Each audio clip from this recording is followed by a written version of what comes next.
السلام عليكم ورحمة الله وبركاته kulanti kale oo wanaagsan daawadayaal saaxiibayaal waxaan maanta idiin soo gudbin doonaa 6 dawladood oo haddii aad waxbarasho ka hesho ku ogolaanaya inaad lamaanahaaga dalkaas aad keensan karto alashan haddii aad wiil tahay iyo haddii aad gabar tahayba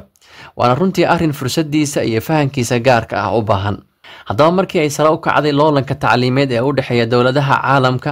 ayaa waxay arday badan oo ka mid ah kuwa dawligu ay bilaabeen inay kala doortaan dawladaha ay wax ku baranayaan iyo fursadaha ah helidda fiisaha labada lamaane taasoo labada lamaane u ogolaanaysa in ay ku wada noolaadaan dalka midkood uu waxbarashada ka helay iyo in ay ka wada shaqaystaan iyagoo garab isku siinaya kii waxbarashada helay uu waxbarashadiisa sii wato sidaa awgeed ayaa siyaasadaha la xiriira isweheshiga lamaanuhu uu noqday arrinka ugu weyn ee xadida dalka uu doonayo ardaygu inuu wax ku barto taasoo qayb mug leh ka qaadata in labada lamaane waqti badan aysan kala fogaan iyo in la yagleelo jawi aqbali kara labada lamaane dalkooda dibaddiisa inay isku caawin karaan haddaba fiisahan ayaa badanaa waxaa la siiyaa lamaanayaasha sida saxda ah isku qaba calashaan labada lamaane ee sida sharciga ah isku qaba isla markaana qawaaniinta dalka ay joogaan raacay cadayntii iyo shahaadadii iyo haddii ilmo ay jiraan magacyadoodii dheydkii ama taariikhdii ay isguursadeen goobtii iyo wixii la midka ahna haysta taasoo ayba u sii dheer tahay fursado kale oo dheeraad ah kuwaasoo ay ka mid yihiin fursadaha shaqo iyo kala doorashada nooca waxbarasho ee aad doonayso iyadoo siyaasadani ay horseedo fududeynta cadaadisyada la xiriira dhinacyada dhaqaalaha fayqabka caafimaad iyo xoojinta xiriirka qoys ee ardayga lamaanihiisa waana midda keenta in ardayga ama ardayadu ay xoogga saarto waxbarashadiisa haddaba taas beddelkeeda ayaa dalka ardayda noocan ah fursadan siiya ay ka faa'iidaan helidda shaqaale xirfadlayaal ah iyo in isla ardaydan canshuur badan ay ka qaataan waxaa kaloo intaas sii dheer in dawladaha qaar ay si joogto ah u cusboonaysiiyaan qawaaniinta la xiriirta soo galootiga dalkaas gaarka ku ah si ay u soo jiitaan arday badan iyo lamaanayaashooda tusaale ahaan dalalka Canada iyo Australia waxay si joogto ah u sii wadaan ruqsad u siinta shaqooyinka furan xaasaska ardayda dalkooda wax ku barta halka dalka Jarmalku uu ku tala jiro fududeynta fursad u helidda shaqo ee ardayda xaasaska leh ee dalkooda wax ku barta sidaas la mid ah ayaa dalalka Ingiriiska iyo New Zealand ayaa iyaguna waxay wadaan fududeyno aad loogu kala tagay oo gaar ku ah shakhsiyaadka lamaanayaasha leh haddaba 6 dawladood ee soo socda ayaa noqday 2025 dalalka ugu badan ee fiisaha waxbarasho siiya ardayda lamaanayaasha ah waxaana ka ah dalka Australia haddaba ardayda lamaanayaasha ah fursadaha dalka Australia ay ka helaan waxaa ka mid ah 1 fududeyn ballaaran oo dhinaca shaqada ah lambar 2 suurtagelinta ku biiridda dawrooyinka sare u qaadida xirfadaha 3 oo ogolaanta codsashada fiisaha dalku gol ee lamaanaha ardayga bimacna haddii uu nin yahayna waxaa loo ogolaanayaa inuu codsado fiisaha xaaskiisa dalka uu ku keenayo haddii ay gabar tahayna sidaas oo kale ayaa loo ogolaanayaa haddaba intaas kadib waxaa jirta shuruudo laga rabo ardayga waxaana ka ah inuu haysto shahaadada guurka 2 cadeymaha la xiriira waxbarashadiisa haddii gabar tahayna waxbarashadeeda 3 banki statement in qofkani inuu bangiga account ku leeyahay isla markaana dhaqdhaqaaq uu leeyahay sidoo kalena lacag fiican oo ku taageeri karta waxbarashada markuu codsanayo in laga aqbalo midda afraadna waxay tahay in uu sigo jawaabta marka la soo siinayo taasoo qaadanaysa muddo kooban halka waxaan ugu gudbaynaa dalka Australia dalka labaad waa dalka Canada haddaba fursadaha ardayda lamaanaha ah ee dalka Canada ay ka helaan waxaa ka ah siyaasadaha fiisadaha dalka Canada oo ah kuwa cad oo hab loo raaco leh bimacna siyaasadaha la xiriira fiisaha marka dalka Canada ka dalbanaysay waxbarashada ah waliba kuwa lamaanaha ayaa habka iyo wadiiqada aad u raacisay ay yihiin kuwa aad ku wareerin bal fudud tib iyo tilaabooyin la qaado aad fahmaysidna leh midda labaad waa maxay waa siyaasadaha soo galootiga la xiriira oo ah kuwa la soo dhaweeyo waa dalka Canada maadaama dal aad u doonaya uu yahay in dad badan ay yimaadaan ayaa siyaasadaha la xiriira dalkaasi ay yihiin kuwa qofkan soo galootiga ah soo dhaweynayo aan fogeynin midda saddexaad waxay tahay codsashada helidda shaqooyinka furan taasoo ardayga fursad u siinaysa qof kastoo meel ganacsi leh inuu la shaqeeyo tan waxaa laga wadaa in hadiiba ardaygani loo diiwaangeliyo dalkaas inuu arday ka yahay in shaqo kasta oo uu ka shaqeyn karo isagoo cadeymihii aan haysan in loo ogolaan karo midda afraadna waxay tahay shaqooyinka ardaygu codsanayo inay isla markaa ku eg yihiin isla waqtiga fiisihiisu uu ka dhacayo taasoo u suurtagelinaysa ardayga in noloshiisu ay si fudud u noqoto mid xasiloon.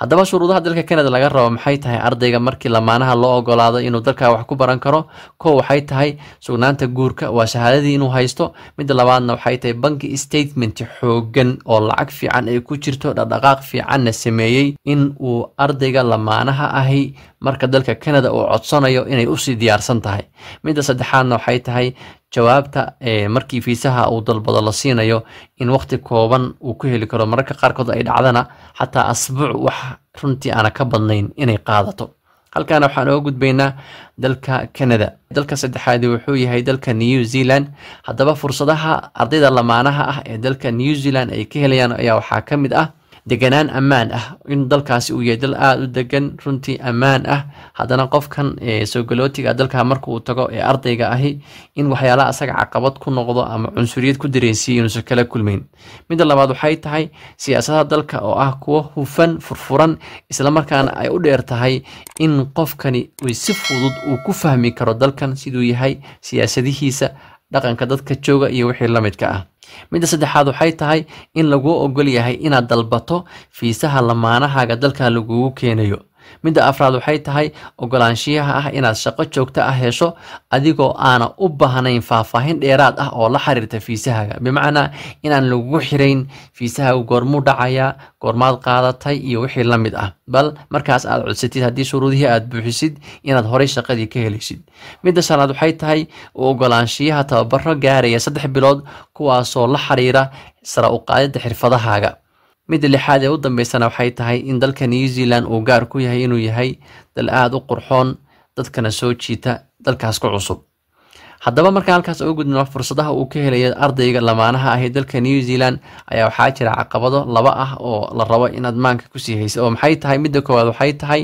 nolosha dalka oo aad qaali u ah. maciishada dalka New Zealand aad bay qaali u tahay, marka waa inaad xisaabta ku darsataa. midda labaadna waxay tahay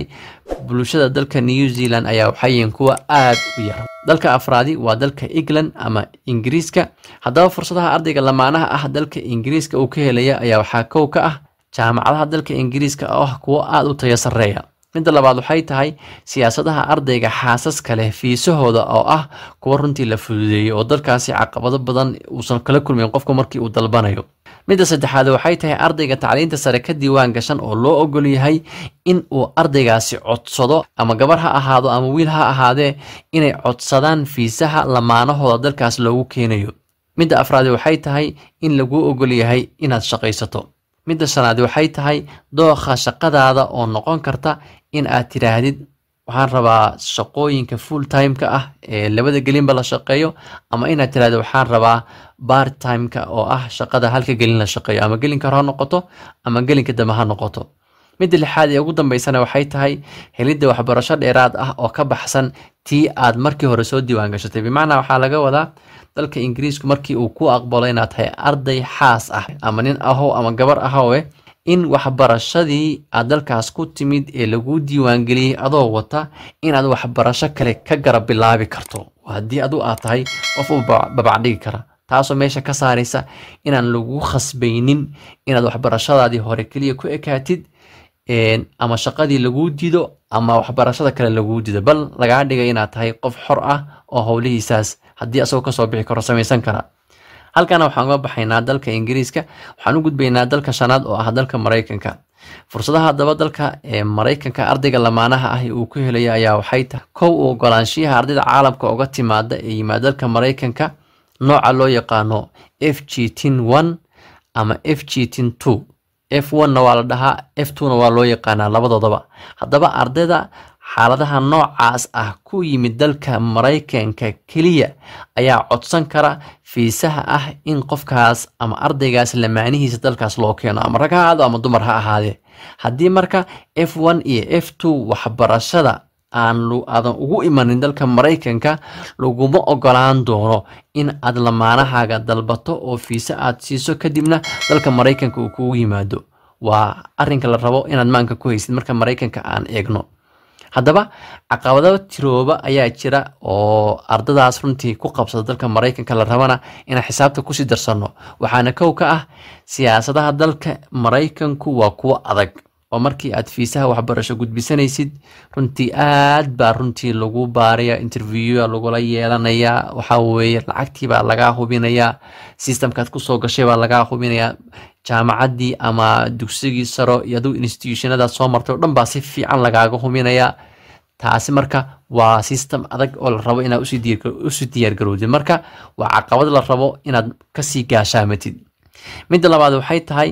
ardayda F1 iyo F2 kaliya ayaa loo ogol yahay codsiga fiisaha lamaanahooda in dalka Mareykanka loogu keeno macnaha taa waxaa la rabaa in lagu muujiyo dalalkii kale markasta waxaa lagu ogolaanayay hadiiba arday dalkaas Mareykan dalalka kale laga diiwaan geliyay aad noqotid in isla markiiba aad xaaskaagii dalban kartid ama wiil ahaw ama gabar ahaw laakiin dalka Mareykanka waxaa lagu yiri F1 iyo F2 dadka xaaladaha noocaas ah waxbarashada ku yimid Mareykanka hadii aadan ahayn laguma ogola marka waa caqabad kale caqabada saddexaadna waxay tahay waxaa shaqada loo ogol yahay kaliya ardayda J2 ama JGT2 ardayda xaalada noocaas Mareykanka baalkii ku timaada ayaa loo ogol yahay kaliya in loo fasaxo oo ruqsad loo siiyo inay shaqo raasan karaan ama ay ka shaqeyn karaan halkaana waxaan ugu gudbaynaa dalka Mareykanka dalka lixaadi waa dalka Jarmalka hadaba fursadaha ardayga lamaanaha ah ee dalka Jarmalka taga uu ka helaya ayaa waxa ka ah in ardayga loo ogol yahay lamaanihiisu inuu la joogo inta waxbarashadaas uu wado oo dhan mid labaad waxay tahay kharashka waxbarashada oo ka yar dawladihii kale ee aan soo xusnay marka aan u gudubno caqabadaha la rabo inaad maanka ku sii haysid dalka Jarmalka gaar ahaan ayaa waxa ka ah shuruudaha imaanshiyaha dalka Jarmalka oo aad u adag sida Mareykanka oo kale aad baa runtii loo fiirinayaa dokumentiyada la xiriira waxbarashadaada systemka jaamacadaadii habkii pointiyadii aad ku soo gudubtay masiibaad ku soo gudubtay madhiiba ku soo gudubtay maadooyinka qaar waliba maadooyinka majorka ah ee base-ka u ah faculty-ga aad rabtid inaad masterka ku qaadatid iyo wixii la midka ah marka hadii dhibcaha hoose aad ku soo baxday somehow way ku saameynaysaa marka systemkeedu wuu adag yahay mid labaad waxay tahay helida shaqooyinka oo ay kaaga xiran tahay inaad xirfadaheeda leedahay ka hor inta shaqada aad raadsan bimaana jaamacadda marka timaadid waxa laga hubinayaa xirfadaha adu aad leedahay ee aad ku shaqaysan kartid marka ilaa xirfadahaas la hubiyo oo imtixaankeeda laga qaado oo testigeeda lagu mariyo oo laguma ogolaan doono in ruqsadii aad shaqada ku raadsan lahayd in lagu siiyo taasina waa caqabada labaad ee ardayga dalka Jarmalka waxbarashada ka hela la rabo inuu maanka ku sii hayo midda saddexaad waxay tahay fursadaha ugu badan ee dalka Jarmalka laga helo markii aan fiirno ardayda ayaa waxay yihiin laba nooc midda koowaad waxay tahay waa engineerinka midda labaadna waa technology-da labadaas ugu badan laakiin way jiraan shaqooyin kale oo ardaygu uu raadsan karo laakiin kuwana loogu jecel yahay haddii aad aqoon u leedahayna horey aad ka helisid haddaba gabagabadii lixda dawladood ayay ahaayeen lixda dawladood ee haddii aad waxbarasho dalalkaas ka hesho ku ogolaanaya in lamaanahaaga dalkaas aad keensato nin ahaw ama gabar ahaw